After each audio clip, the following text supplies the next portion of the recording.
From franchise captain to a cautionary tale. Last season was about surviving the fallout. The Detroit Red Wings traded Dylan Larkin and somehow remained competitive, missing the playoffs by only 4 points. But now comes the hard part. The future of the trade return is beginning to arrive, and it's time for the next generation to take its shot. But can this new core replace the production that's now missing? How's it going, everybody, and welcome back to the Detroit Red Wings franchise mode, Post-Larkin. If you haven't watched Season 1, please go check that out and then return to this video. Last season, Dylan Larkin requested a trade, and from that we acquired Barrett Hayton, TJ Iginla, Caleb Denoye, and Utah's first-round pick in the 2026 draft. This season, we're looking for the youth to develop and grow from within. This rebuild post-Larkin depends on 3 things: the development of Marco Kasper and Nate Danielson. Barrett Hayton was a key roster player returned in the Dylan Larkin trade, and he needs to prove he's more than just a middle six center. It also banks on the development of TJ Iginla. If he can become a star winger, this team has a chance. If you guys missed the end of last episode, we're starting off with DeBrincat, Kasper, and Raymond on the top line, Kopp, Danielson, and Michael Brandzig-Nygaard on the second line, TJ Iginla, Barrett Hayton, and Emmett Finney on the third line, and Carter Bear, Michael Rasmussen, and Dominic James on the fourth. Looking at the defense, we have Simon Edvinsson as well as Mo Seider. Simon Edvinsson, of course, signing his most recent extension. Looking at the defense for the top pair, we have Captain Mo Seider as well as the newly extended Simon Edvinsson. On the second pair, we have Axel Sandin-Pellikka playing his third season, as well as new free agent signing Alexander Nikishin. And on the third pair, we have Albert Johansson, as well as Jacob Bernard-Docker. Both goalies returned from the previous season, with John Gibson starting and Michael Postava backing him up. Alright guys, starting off our conversation with Tom McClellan, he thinks that this team is good enough to compete for a playoff spot, and I agree with that. For the preseason focus, we're going to go ahead and focus on conditioning. Alright guys, so looking at the standings at the end of January, we're 6th in the Atlantic with 47 points. We're 5 points back of a wild card spot, but we have played 1 extra game. So it's looking like this season we're going to be fighting for a lottery pick again this year. Maybe if we're lucky this time, we'll jump to 1 and get to keep our pick instead of that pick going to St. Louis. Looking at the stats of Marco Kasper, he's got 14 goals and 22 assists in 46 games played. If he keeps up that current point total, he'll be projected at about 64 points. He's really developing into a really good center for this team. I do think that even with his development, he's likely projecting as a 2C and will need a little bit of a step up from himself or from someone else to fill that spot. Looking at Nate Danielson, he has 5 goals and 12 assists in 46 games played, projecting for 30 points at the end of the season. We'd like to see a lot more from Nate Danielson, and this team needs him to step up if this team's going to compete for a playoff spot. Alright, looking at Barrett Hayton's stats, he has 8 goals and 10 assists in 46 games played, which is right on par with what we're seeing from Danielson. He will project at roughly 32 points in an 82-game season. The most concerning part is the -28 that's there. He's obviously playing on a line with the sophomore Emmett Finney, as well as a rookie in TJ Iginla. Speaking of TJ Iginla in his rookie season, he has 5 goals and 7 assists in 46 games played, which projects to about 21 points in an 82-game season. I think what we're going to do is bump him down to the 4th line, give him an opportunity to have more sheltered minutes, because it's obvious that this role's a little too much this season. With that being said, we're bumping Teach down to the 4th line and swapping Michael Rasmussen up to the 3rd line. Just a quick check-in on Caleb Denoye. He has 2 goals and 17 assists in 38 games played, projecting at roughly half a point per game center. He's got a +7 and he's 76 overall. Looking at the Utah Mammoth at this point in the season, they're 3rd in the Central with 48 points in 43 games. Looking at Dylan Larkin's stats, he has 9 goals and 6 assists in 43 games with the -6. And similar to last season, Dylan Larkin's playing 3rd line, this time between Brandon Tanev and Matt Zuccarello. Alright guys, so we got an offer from the Edmonton Oilers for a 2027 5th round pick and William Lodgson. They originally exchanged it for a 2028 3rd round pick. I'm going to see if I can get Isaac Howard outside of Edmonton. Edmonton obviously said no to that, so we're going to swap it for a 2027 4th. Edmonton said no to the first trade, so we're going to swap the 2027 5th for a 2027 4th and a 2028 7th. And to this, they say yes. Something that this team is really struggling with is high-level offense, and with the potential low elite and age 22, Isaac Howard for a depth player such as William Lodgson, who isn't even touching the Detroit lineup, just makes sense. We're going to be sliding Isaac Howard onto the 4th line with Michael Rasmussen and Carter Bear, and moving TJ Iginla back up to the 3rd line. Alright guys, coming to the trade deadline, we have a record of 30, 28, and 3 with 63 points. We're about 7 points back of a wildcard spot with a game in hand. So with that being said, I think we're going to be a seller at the deadline again. And for this deadline, guys, I want to focus on 2 things. One is trading one of Andrew Kopp and or Michael Rasmussen. The other one is just looking for generally good trades. And by that I mean, I'm not unwilling to give up any of our premium assets. It just has to be for good players that meet the core of this team. Looking at development and starting with Marco Kasper has 20 goals and 30 assists in 61 games. This improves his projected point total in 82 games up to 67 points. He's currently a +17. Obviously, assuming that things don't fall off a wagon for Kasper, this has been a good season from him. Looking at Nate Danielson now, he has 8 goals and 15 assists. He's gone up 1 rating at this point. In the opposite of Marco Kasper, we really need to see more from Nate Danielson. Now looking at Barrett Hayton, his stats haven't much improved with 9 goals and 15 assists in 61 games as a -31. He's still playing alongside TJ Ginla, who has 6 goals and 12 assists with a -26. I think in a perfect world, both TJ Ginla and Michael Branzig-Nygaard would be playing on the 4th line alongside Carter Bear, but that's just not an option with this team right now. We're not competing for a cup. We're trying to get as many picks and prospects as possible to bounce back into the playoffs and to keep that window open as long as possible. And guys, just a weird thing that I've noticed, Caleb Desnoyers is currently playing right-shotted defense for the Grand Rapids Griffins right now. I've never seen this before in NHL franchise mode, but that's hilarious. And looking at it a little bit further, all of the scratch players currently in Grand Rapids are all forwards, so I think what we're going to have to do is trade some of the lower-end prospects to get a defenseman for Grand Rapids. And a player that I've forgotten about that's currently in Detroit is Isaiah George. I'm going to go ahead and move him down to Grand Rapids. Alright guys, so looking at the only trade I could find for Andrew Kopp, we're looking at a Boston Bruins 2028 second and third round picks. I'm just going to take this as is and offload the contract. And something interesting that we see here, guys, is that the Utah Mammoth have put Dylan Larkin on the trade block. I think that's really interesting because at the point of the season, he still has his no trade clause, which means he's waiving it to be traded elsewhere. Something also interesting to see is then the team's interested sign there. There's Dylan Larkin. Obviously, I think his bridge has been burnt with the team, and I have no interest in bringing him back. Alright guys, so taking a look at the trade deadline summary here, the San Jose Sharks have acquired Dylan Larkin for a 2027 fifth from Utah and a 2027 fifth round for pick from Florida. Now that's nothing compared to the cost of what Utah paid for Dylan Larkin, so we are definitely looking out on this trade. We're going to have to keep an eye on Dylan Larkin's stats at San Jose to see how they're making out. Alright guys, so looking at the team after the Andrew Kopp trade, this team has gotten significantly younger and significantly worse. I'm expecting that we're going to fall off by the end of the season and likely be looking for a lottery pick. Alright guys, so looking at the end of the season, the Detroit Red Wings finished with a record of 41, 37, and 4, once again missing the playoffs by exactly 4 points, but we've gotten significantly younger and all of the core has gotten a lot of experience. Looking at the key players, Marco Kasper finishes the season with 26 goals and 41 assists in 82 games played for a total of 67 points and a +32. This was a really great year for Marco Kasper's development, and I expect him to be back and ready to punch next season. Looking at Barrett Hayton's stats, he did not step up to the role that we were hoping for with a -39 in 82 games played. He did put up 15 goals and 21 assists with looks like good numbers, but that line definitely got caved, and I'm not sure he's going to be returning next season. Looking at Nate Danielson's sophomore season, he had 12 goals and 21 assists for 33 points in 82 games and was a -14. I think ideally we bump him down to the third line and give him some sheltered minutes, but unfortunately that wasn't in the cards for him this season. Nate Danielson definitely has a role on this team, likely in a third line role. I think that this shows that this team definitely needs to trade for a first line center to bump Kasper down and put Nate Danielson in the right spot. Looking at TJ Ginla's stats, he has 8 goals and 17 assists in 82 games for a total of 25 points. He was a -38, and I think overall he had a rookie season that could be expected. Let's see how he looks next season. Once again, as a reminder, it's very obvious that he struggled with the group that was around him, and I think if we get better players around him, he will be a success in the future. Fair or unfair, the rebuild has a lot of weight on TJ Ginla's shoulders, and we need to see more from him next season.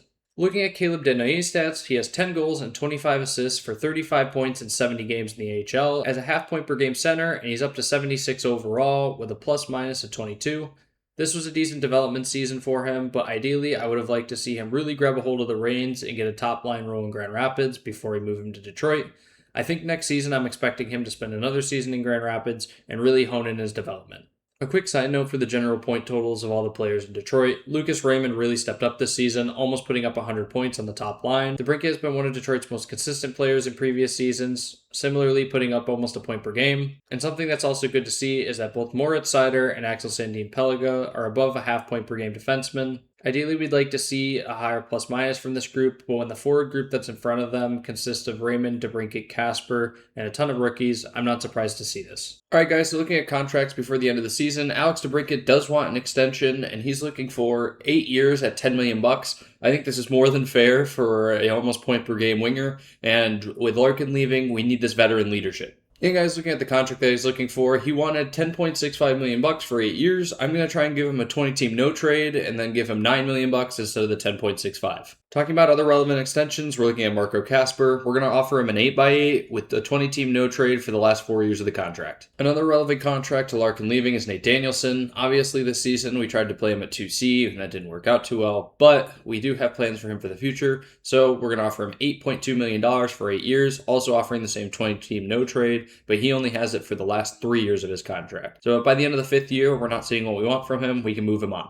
All right, guys, so looking at Barrett Hayton, we're going to offer him $2.75 million for 1 year. Obviously, he didn't have a good season for us, and we're going to be playing him in the bottom 6. I think if this is a number that reflects his value, and worst case scenario, we can move him on next season. All right, guys, one more thing to touch on. Albert Johansson wants $6.6 million for 1 year. I'm just not willing to pay that for a third pairing defenseman, so we're going to let him walk. All right, guys, Barrett Hayton rejects his first contract extension. All right, guys, so Alex DeBrincat also rejects his first contract extension, but I'm going to go ahead and give him more money. I'm really not worried about paying that much for a first-line winger, and we really need him to stick with this team because we don't have much behind him. Nate Danielson also rejects our contract extension as he's looking for a smaller market team, which means we're going to have to pay him more money to get him to stay. Marco Kasper also rejects our offer as he's seeking a consistent playoff team. We're going to have to offer him more money as well. All right, guys, so for Alex DeBrincat's new contract, we're going to offer him 4 years at $12.8 million with a 20-team no trade. Hopefully this gets him to sign off on that. He's definitely getting a lot more money from the $9 million that we offered him the last time, so we'll see if he accepts. All right, guys, so for Marco Kasper's new extension, we're going to try again. We're going to do 7 years at $8 million with the same 20-team no trade for the last 3 years. Obviously, that contract interest now is above 85%, so hopefully he accepts. All right, guys, and also for Nate Danielson, we're just going to go a bridge deal with him. We're going to offer him 4 years at $2.575 million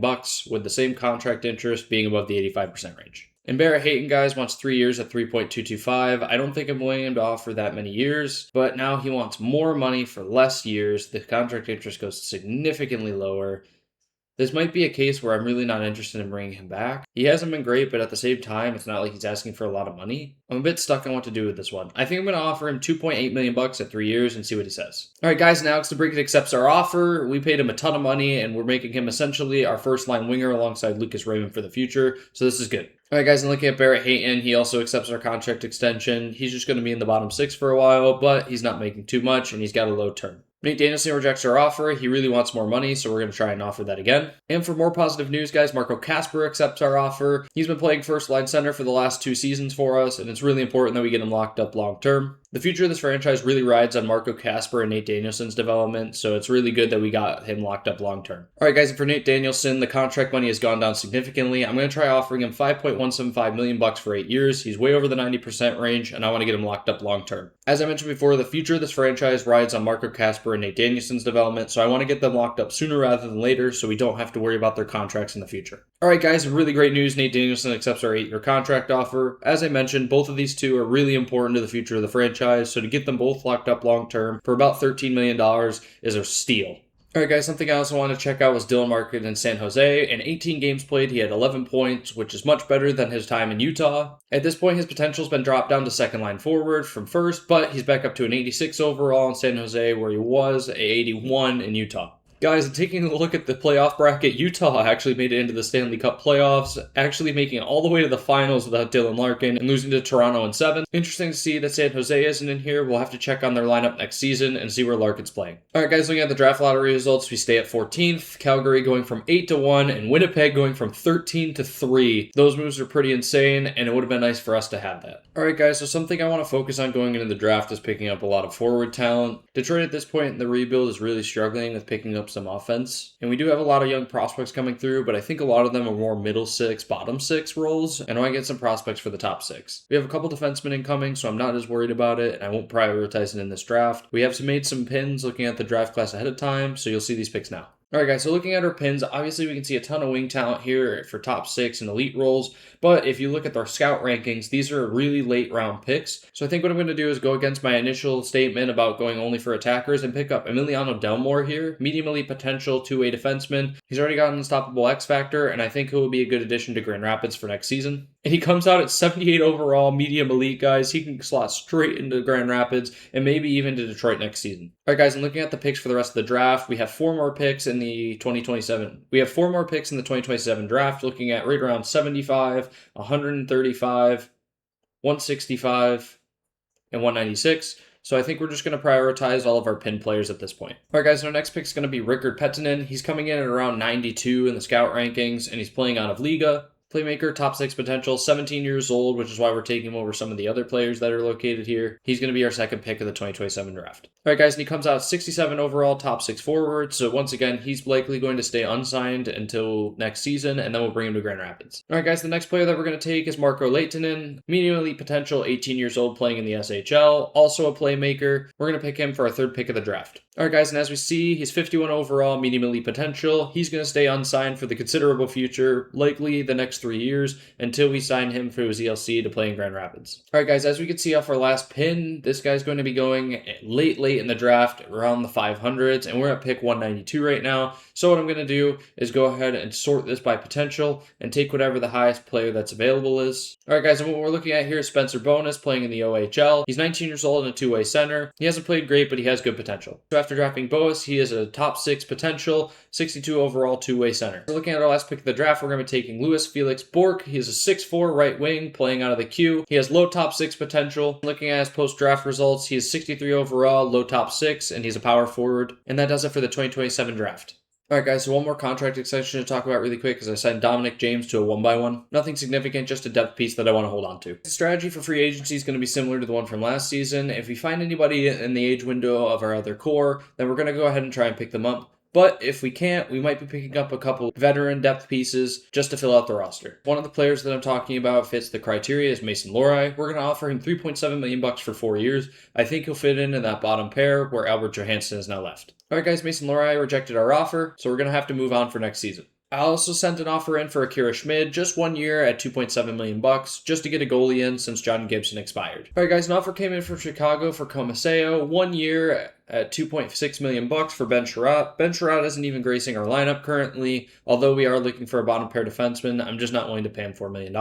So we're going to go ahead and see if they would do a 1-for-1 here. They initially offered it with a 3rd round pick. I'm going to try and avoid paying that if possible. We're going to start with a 2028 6th, then work our way up until they accept one. For some reason, the trade broke right there. So I'm going to try ahead and offer that contract to Chicago the same way and see if it works out. All right, guys, and before I wasn't able to look at the stats on this, so Drew Comaseo is 24 years old, an medium elite goalie with an 84 overall, perfect for the future, so we're going to go ahead and try and pick him up. So 1-for-1, they obviously said no, so we're going to try and add some picks to this, starting off with the 2028 6th round pick, and Chicago says no. So what I'm going to try and do is go into all skaters, sort by lowest trade value, and we're going to go ahead and try and offer, let's offer Sheldon Dries. And Chicago says yes. All right, guys, so immediately you can see that Drew Comaseo doesn't want an extension, but he becomes our starter. And looking at a contract extension, we're going to offer him $3.25 at 2 years. So obviously with Mason Lohrei not accepting our contract offer, we have to drop down a little bit. So I'm going to offer Simon Benoit $800,000 for 2 years just to fill that bottom pair role for now. All right, guys, so I think that's going to do it for free agency. I'm going to go ahead and sim to next season. Worth noting that Drew Comaseo accepts our contract offer. So I'm going to be going for a bit of a blockbuster trade here. I noticed that Adam Fantilli's on the block for Columbus, and that would be an insane deal for the Red Wings to pick up to play first line center. Then, of course, that would bump Marco Kasper down to the second line and Nate Danielson down to the third, really stabilizing our center depth, and that would be a huge add for the future. And the first thing I'm going to try is offering Barrett Hayton. Obviously, with Adam Fantilli coming back, they're going to need a center in return that can play now. And I'm also going to offer the contract rights to Albert Johansson. Columbus, of course, says no. I was just basing off the value at the bottom, but we're going to have to add a lot more. All right, guys, so we're going to offer 2 more prospects in Sam O'Reilly and Eddie Genborg. In this, Columbus rejects, citing that we sent multiple players that fill the same need. And I think that they're talking about the 2 centers in Sam O'Reilly and Barrett Hayton. So we're going to take Sam O'Reilly out of here. This is a bit of a depth offloading, but I'm going to try and also give them Michael Rasmussen. They say no, citing that they would take Barrett Hayton, so I'm going to take Rasmussen out. I'm going to try and swap out Michael Rasmussen for a 2028 second round pick. And this is insane, guys. Columbus is citing that the value is just a bit low, so we just need to add a sweetener to this. So I'm going to look to 2029 and add 2029 7th round pick, to which case Columbus says yes. This is an insane trade for the Red Wings.